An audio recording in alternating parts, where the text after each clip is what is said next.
Здраво, јас сум Кика и јас сум дебела. Полека да. Мислам дека на тој збор му даваме преголема моќ. Тоа е само една етикета која што ја има ставено општеството врз мене, уште од многу мала. И како и секоја етикета која што можете да ја ставите на некој човек, така и со ова доаѓаат некои карактеристики и правила кои што од нас се очекува дека треба да ги следиме.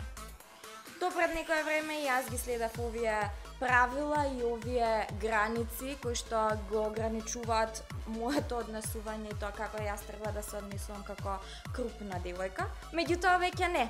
Овдека сум за да ги прекршиме сите граници и сите правила и се со свадбарките.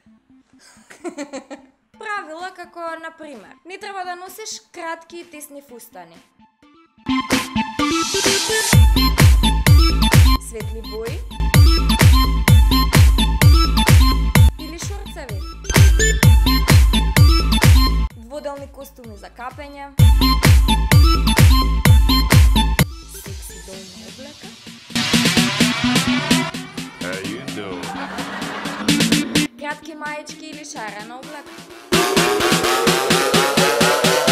Освен облеката има и некои други работи кои што наводно се точни. Например, дека крупните девојки сигурно не вежбаат. Нема шанси, не. Или не знаат да играат.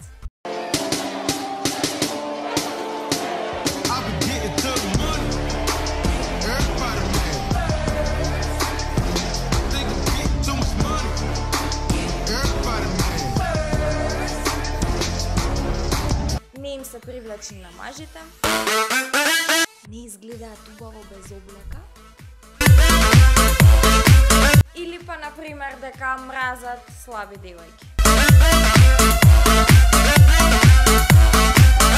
Зборувам за ова заради тоа што тоа е мојата приказна, мојот случај. Меѓутоа, без разлика како изгледате, дали сте дебели или слаби, или високи, или ниски, или имате поголем нос, или поголеми уши, или помали гради, или помало задник, или поголем задник, или криви веги, што и да е. Секогаш ќе има нешто кое што нема вас да ви се допаѓа кај вас, а исто така уште повеќе нешто кои што на другите луѓе нема да им се допаѓаат кај вас. Меѓутоа, без разлика како изгледате, најважното е вие самите да си се допаѓате на себе си и да живеете по своји правила, вие да си ги поставувате правилата, а не да си поставувате граници заради тоа што општеството или некој друг кажал дека треба да си ги поставите тие граници. Тоа што сакате да го носите, тоа носете го, тоа што сакате да го правите, тоа правете го. Мене лично во еден момент веќе ми дојде преку глава од најразлични глупи коментари од типот на дебела си. Не ме повредува ништо од тоа. Сум као и ти си глупа, се што да правиме. Меѓутоа знам дека на многу луѓе ваквите коментари многу им влијаат и навистина прават да се чувствуваат лоша. И јас сум тука да ве охрабрам да не се замарате со што ќе кажат другите. Вие, вашите размислувања за самите вас се најважни. Тоа што јас го мислам за себе си е најважното нешто. Тоа како јас зборувам со себе си, да, си зборувам со себе си. Секој си зборува со себе си, ајде да не се лажеме сега. Начинот на кој што вие си зборувате со себе си, дали си кажувате на себе си грда сум, ваква сум, таква сум, или си имате убави зборови кон себе си. Дали си давате поддршка на себе си, дали верувате во себе си, дали имате самодоверба да си ги остварите сите своји соништа. Затоа сум тука.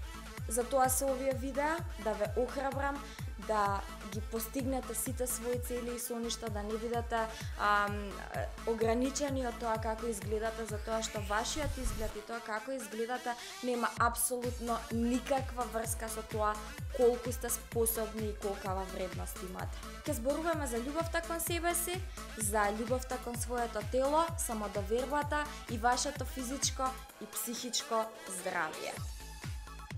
Придружете ми се не знам што да ви кажам. Ајде. Можете да видите и да прочитате повеќе на Кика Авеиро, секаде на Facebook, на Instagram, на YouTube.